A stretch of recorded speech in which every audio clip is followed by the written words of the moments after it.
पर्वत को चक्रवात करने लगे भगवान बुद्ध ज्ञान प्राप्ति करने के लिए। तो ज्ञान प्राप्ति यहाँ पे उनको नहीं मिले, जाने लगे, बोध गया।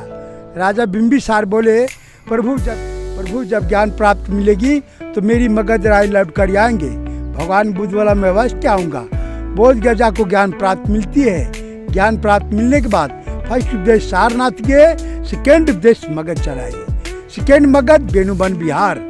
राजा बिंबिसार का मालूम चल गया, ओ लौट बुद्धा चले आए, उसे मैं भी प्रेम करूंगा, मुझे भी ज्ञान प्राप्त मिलेगा।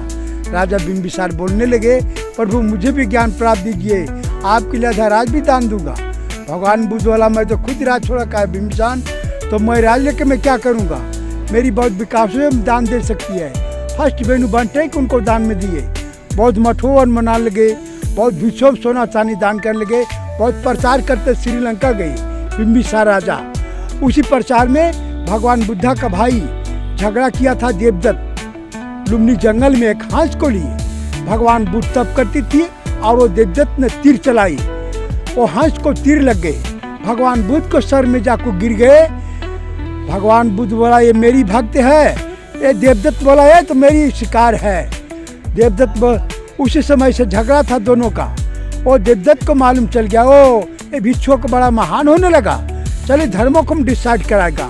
ओ देवदत्त भी मगध राज में आया, प्रचार को नाम पर अजातशत्रु से दोस्ती किया। अजातशत्रु, तेरा बाप क्या पागल हो गया, ये सारा राज भिक्षु में दान कर देगा, तेरा भिखारी बना देगा। अजातशत्रु बोला, मैं क्या करूं। देवदत्त बोला, अपने पिता को अरेस्ट कर लो। बहुत शस्त्रों में बांट रही थी, उनको हथकड़ी लगा दिया। हथकड़ी लगा को राजमहल रखे। उनकी राजमहल राज की टाउन बादशाह स्टैंड के पास थी और अपना मंत्री संद्री को आदेश करने लगा, मेरे पिता के लिए एक जेल बनवा डालो। राजा बिंबिसार घबरा गया, वो मैं क्या करूं। उन्होंने कहा कि हमारे इसी का जेल बनाओ अजातशत्रु, जहाँ से भगवान बुद्ध स्वयं दर्शन मिलता रहेगा। इसीलिए जेल बनवाए गए थे यहाँ पर भैया। इसी जेल से वो गिरकुट पर्वत पे भगवान बुद्ध को बिंबिसार राजा सुबह शाम देखती है। बुद्धम शरणम गच्छामि, धम्मम शरणम गच्छामि, संघम शरणम गच्छामि बोलती है। इसी जेल में बंदी बनाकर खाना पीना बंद कर दिया, किसी व्यक्ति से मिलना जुलना बंद कर दिया, फिर भी नहीं कुछ हुआ। उनकी सोल का चाकू से काट काट कर नमक डाल दिया, फिर भी नहीं कुछ हुआ। उसी से अजातशत्रु को राजमहल में लड़का पैदा लिया। वो खुशी मना रहे थे, जन्म मना रहे थे। उस खुशी में राजा बिंबिसार का छोड़ने के लिए आ रहे थे। राजा बिंबिसार को ऐसा लगा क्या तो मुझे जान मार डालेगा। राजा बिंबिसार का हाथ में हीरे का अंगूठी था, डायमंड रिंग, वो हीरे को चाट को प्राण जेल में त्याग दिया जी। आप देवदत्त बोला अजातशत्रु को कि मैं भगवान बुद्धा को खत्म कर दूंगा। नालागिरी पागल हाथी थे अजातशत्रु के पास, और गिरकुट पर्वत पे नालागिरी पागल हाथी को लेकर जा रहा था। भगवान बुद्धा मिलेगी, पैर दबा खत्म कर देगा। नालागिरी पागल हाथी का भगवान बुद्धा मिले, उनका माइंड ठीक हो गया नालागिरी का। और भगवान बुद्ध को सर में जाकर पूजा करने लगा। देवदत्ता बोला, ओ अब इसे मैं क्या करूं।